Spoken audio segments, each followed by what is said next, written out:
Hey, how's it going?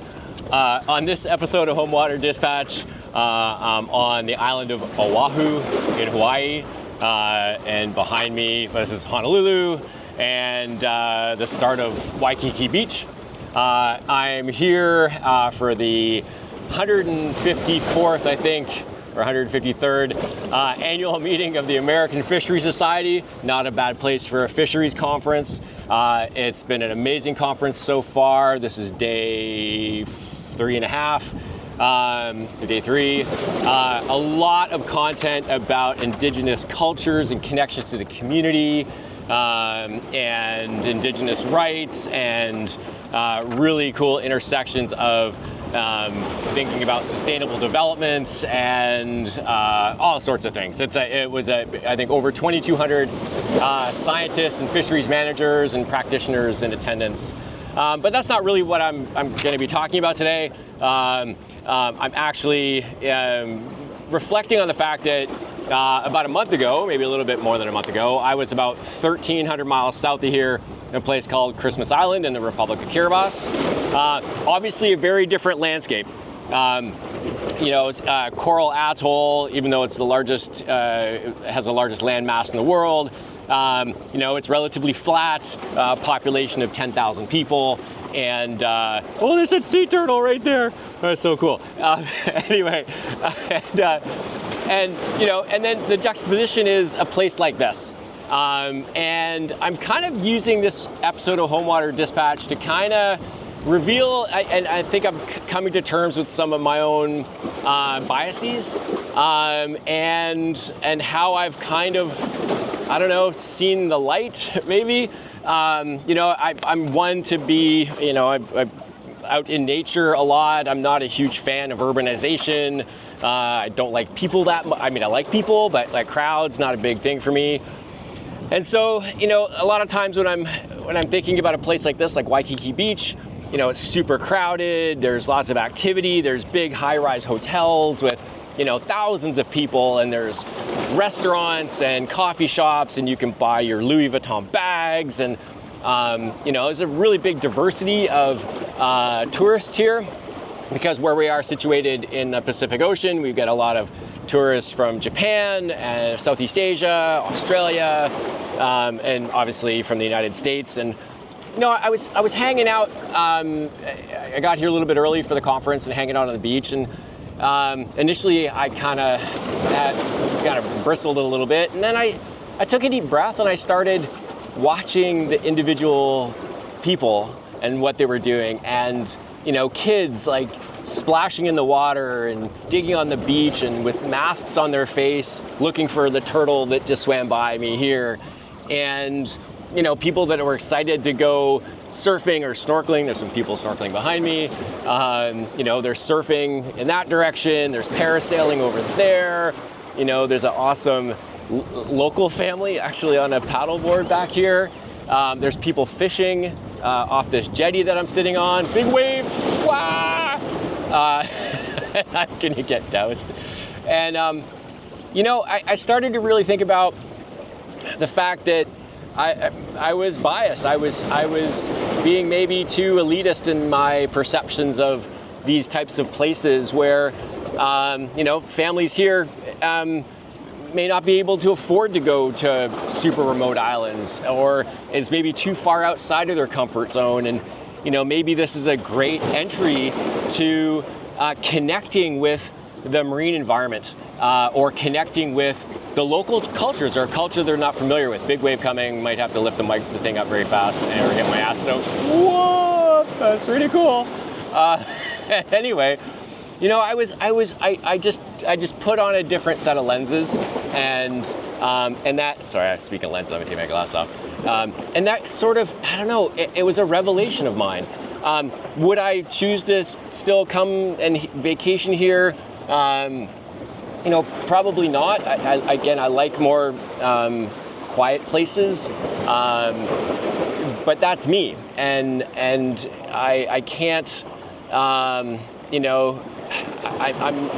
can't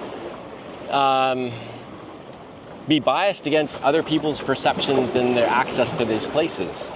And I thought about, the kids here paddleboarding and the parents and, so maybe families that, so they've saved up their savings for years and years to have this wonderful vacation in Hawaii and to come to Waikiki. And this might be it for a week. And, this I think can be a very important entryway to this broader appreciation of the connection between, ourselves as humans on the planet, and, the sea that is here and the neat environment and history. Pearl Harbor is that way. There's a lot that you can do to maybe come to terms with our connection to nature, even if it's not in a very small, remote atoll, 1,300 miles south of here. And so, I just really wanted to think about that and wanted to, come clean with y'all. I really bristled about these types of places, and now I certainly see the value of mass market tourism like this.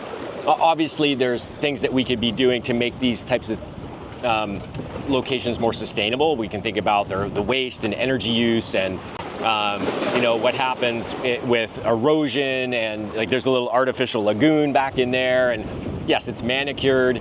And this is a high density of people, so sometimes when you have high density, you start to get maybe some crime and other things. But that's stuff that we can try to keep all in perspective as we look at this idea of what is sustainable development, the way that people connect to place, and how that ultimately leads to how they want to protect place, even if it's not their place, but if they want to have a voice based on a wonderful experience that they had here going snorkeling with sea turtles or going scuba diving or sailing, if they hear of some environmental atrocity or concerns that might be happening to a place they once went and bonded with, then maybe they will have a stronger voice, big wave, and be wanting to protect it, right? This whole thing about connect, protect. I'm gonna lose my hat. Already lost my favorite bucket hat. Poseidon took it off my head over there. Neptune, one of the gods, said, "Danielchuk, you should have had a strap on your bucket hat." Anyway, so I just want to park that there. I don't want to dig into it much more, but I think that I hope this allows us as a vehicle for you, in this episode of Home Water Dispatch, to think about your own personal biases and what that means in terms of how that influences the things that you advocate for. And maybe we need to broaden our horizons a little bit and get in touch with our inner, colonial sometimes, get in touch with our the way that we,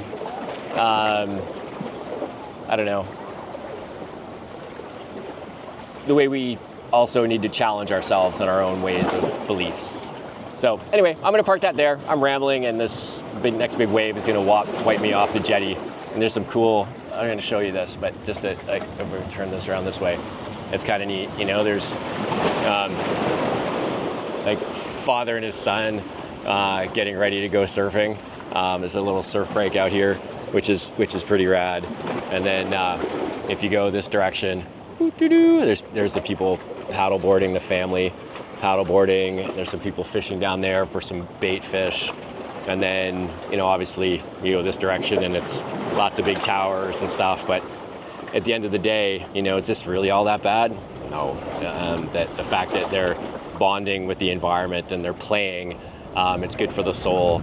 And hopefully that translates into a more powerful voice for protecting places like this and the cultures that are underlying this. Anyway, that's 9 minutes. I'm rambling. This episode of Home Water Dispatch from Honolulu. Check it out for other ones on my Fish Forward YouTube channel. All right, peace.